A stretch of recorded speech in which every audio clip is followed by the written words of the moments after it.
कब क्या हो जाए इसका कोई भी अंदाजा नहीं लगा सकता। किसी ने सोचा भी नहीं होगा कि बारामती के दादा यानी अजीत पवार के साथ अचानक ऐसा हादसा हो जाएगा। काफी दुखद हादसा था जिसमें महाराष्ट्र की राजनीति का एक दिग्गज चला गया। लेकिन उनके जाने के बाद अब कई सवाल उठ रहे हैं। तो इस वक्त बात करनी जरूरी है महाराष्ट्र की राजनीति में बढ़ते उस विवाद की जो अजीत पवार के बारामती प्लेन क्रैश में निधन के बाद और गहरा हो गया। दरअसल विपक्ष इस हादसे को साजिश बता रहा है और लगातार नए सवाल उठा रहा है। एनसीपी शरद पवार गुट के नेता रोहित पवार ने हाल ही में प्रेस कॉन्फ्रेंस कर इस प्लेन हादसे को लेकर कई गंभीर शंकाएं जाहिर की।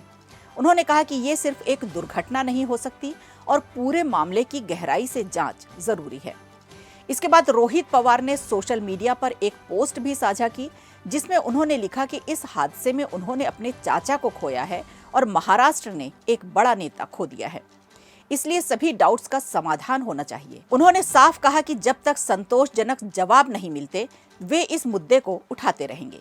रोहित पवार ने भी ये दावा किया कि उन्होंने महाराष्ट्र के लोगों के साथ मिलकर अजीत पवार के प्लेन क्रैश पर एक डिटेल्स प्रेजेंटेशन तैयार किया है।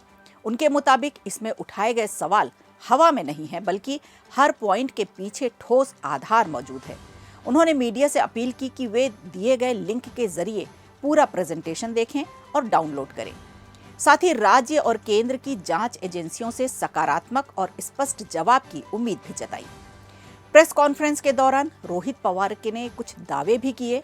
उन्होंने कहा कि हादसे से एक दिन पहले अजीत पवार को मुंबई से पुणे कार से जाना था और काफिला निकल भी चुका था, लेकिन अचानक उन्होंने कार से यात्रा क्यों नहीं की, ये एक बड़ा सवाल है।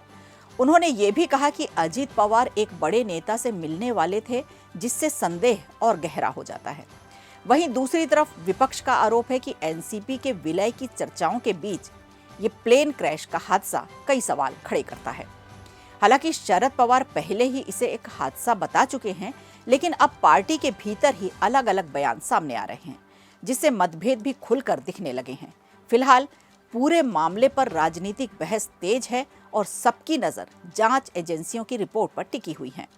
आगे क्या खुलासा होगा ये आने वाला समय ही बताएगा। वीडियो अच्छा लगा हो तो लाइक कीजिए, शेयर कीजिए और कमेंट बॉक्स में हमें जरूर बताइए।